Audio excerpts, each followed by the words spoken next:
Hi ladies and gents, Pond here with another video for Rise of Empires, Ice and Fire. Thank you so much for your previous likes, comments and subscriptions to the channel. If you haven't subscribed already, why not click on that button and ring the bell so you can get notifications whenever I'm dropping content on the channel. And now onto the topic of today's video, and I'm sorry that it's a day late, but yesterday we had drop into our mailboxes the image that you can see on the right hand side, which is about the new Eden season. So new season, Ancient Battlefield Conflict. Registration date is going to be on the 14th of June. Matchmaking day is the 18th. So Monday the 14th for registering as usual. You'll have 3 days to sign up your alliance to the season. Matchmaking is from Thursday the 18th, and then day one on the maps is going to be Monday the 21st of June. So Conflict, what's it all about? Let's have a look. I'm just going to come out and actually just show you as well, showcase that in the new menus now we do have the nice kind of news, Imperium news function. So let's have a look at it through here because it's a bit prettier, isn't it? So faction division. Only 2 factions exist in the Ancient Battlefield Conflict season. North faction and Southern faction.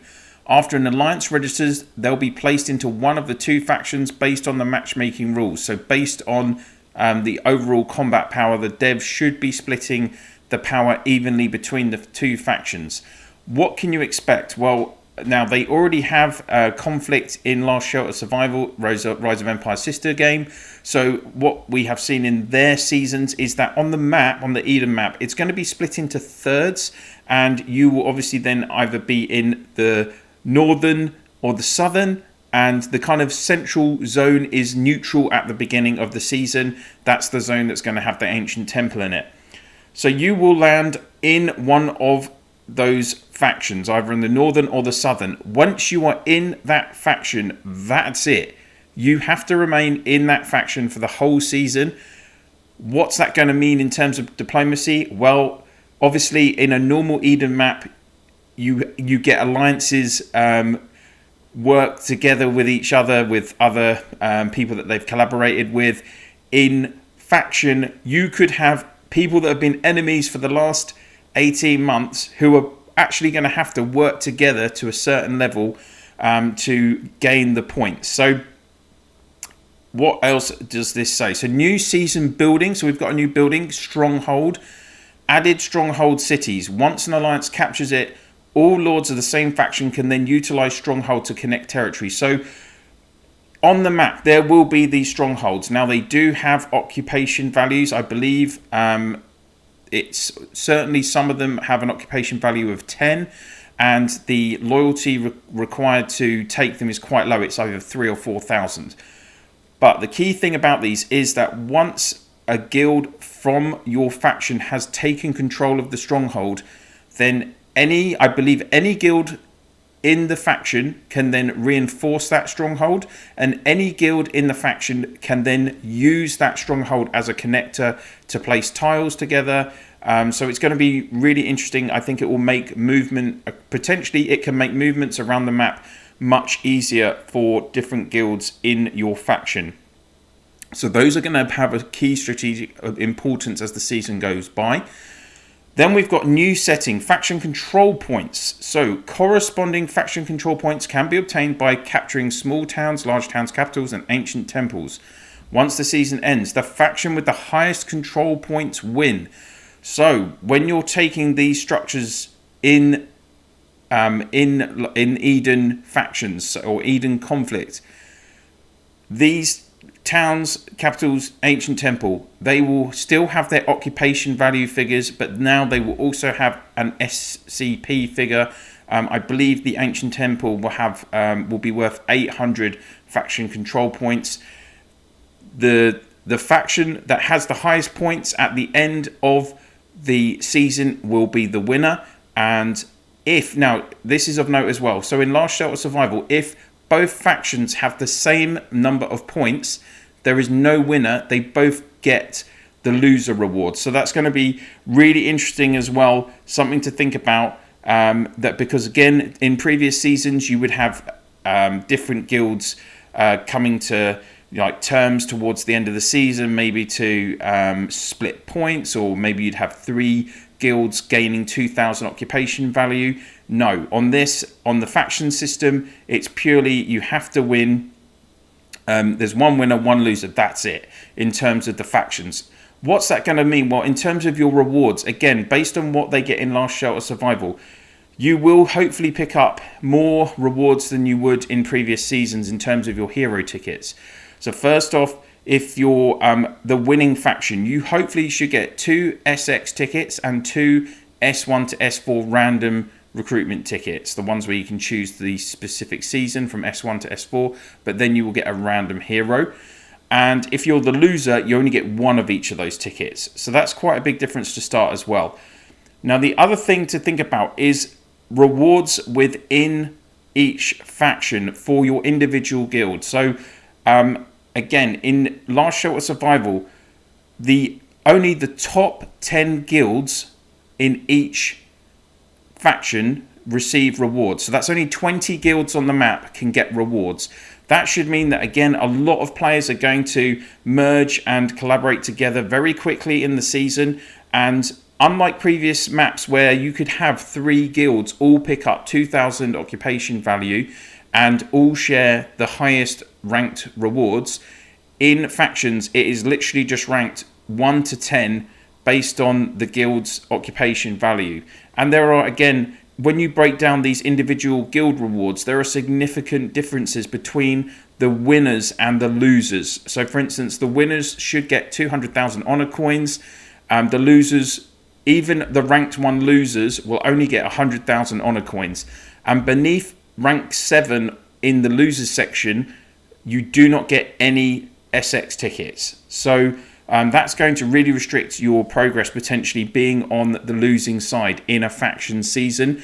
And I think it's going to be really interesting to see how much people actually do put their previous grudges aside and work together to be the winning faction. And the other interesting point is, of course, as well, is that if you only have the specific rankings within your faction, which then relates to what your guild rewards will be for your occupation, and that is still based on occupation value, just for the individual guilds, then you're going to have this kind of whole context where you're working together, but also you're not. So it's definitely going to be interesting in terms of diplomacy. Let's have a look a bit more at the text that the developers have put here as well. So added faction rewards during the season conclusion phase. If a commander has fulfilled the reward requirements, so that's 10k points as usual, they can obtain corresponding rewards regardless of their faction's victory or loss. The rewards will automatically be distributed. Added victory reward and AMP defeated reward.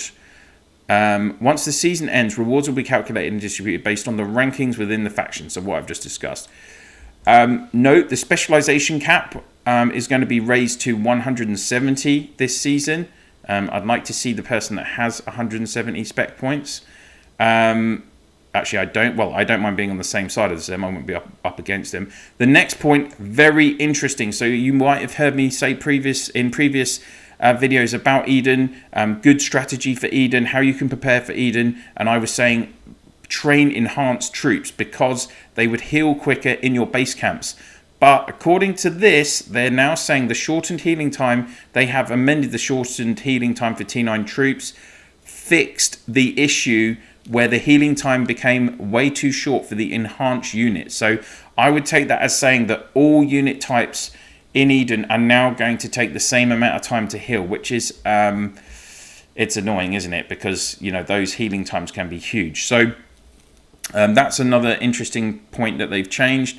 Bit disappointing, really. I don't see what's the problem with having enhanced units. Like, obviously, people can't make that many enhanced units unless they have loads of speed ups or gems, and those are kind of things that surely top players, super spenders would be buying packs to spend. Yeah, so they could accumulate those. I don't know, but so then they've said we hope all lords can finish preparations and welcome the new challenges ahead. So just again, the key points there, we have the new stronghold building, which is going to be a key strategic point on in the seasons that you can, once you've taken control of it, anyone in your faction, any guild member can then be building tiles from that stronghold location. It should make it much easier for guilds to kind of collaborate together. You will only have one winner or one loser. based on these control points, faction control points. If both factions score the same amount of points, they both lose for the season. And then again, with the guilds within the factions, you're only going to get rewards for being ranked 1 to 10 based on your occupation value. I think this is really going to, again, encourage players to merge quickly during the season. Even if you have 10 guilds that are at the max level, level 40, and you have 200 players, then that's still 2,000 players in each faction getting rewards, right? So in theory, you should hopefully still be getting reasonable rewards. And even with these, it would only be the very lower ranked losers on the losing faction that might miss out on quite a few tickets. It looks like that the breakdown of rewards within a guild is going to be the same. It will still be the leader, core, the 4 levels, so that shouldn't change. It also looks like that we will still have the guild missions, weekly guild missions, where you get honor coins and XP. There's also looks like not XP, sorry, it's honor points, isn't it?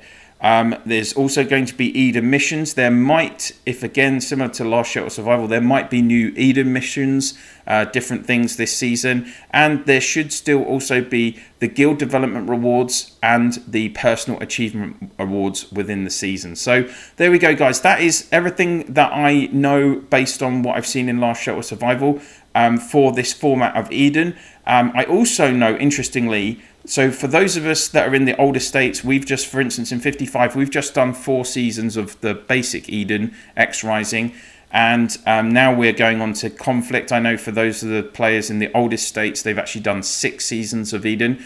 In Last Shelter Survival, they do actually rotate the types of Eden seasons that you play. So it could be going forward that we might do 1 season of Conflict and 1 season of X Rising, like the standard Eden season. But that's that's pure speculation on my part. I'm just putting it out there that could happen as well. There are rumors as well about T10 troops dropping soon. So again, in Last Shelter Survival, T10 troops were available once Conflict dropped on Eden. So it's gonna be an interesting month ahead, June, for Rise of Empires. Let's see what happens, guys. I hope you've enjoyed this video. If you have, please do click on that like, and if you have any comments or questions or extra info you want to add, then please do pop them in the comment section below. Don't forget to check out the Huawei App Gallery links as well for those spenders out there. You can get great deals from Huawei App Gallery. And if you could please share this video and my channel in your Alliance chat, Province chat, and through Line, WhatsApp, Viber, Discord, whatever you use to communicate with your fellow players in the game, that would be very much appreciated. Thank you so much for watching, and I'll see you soon.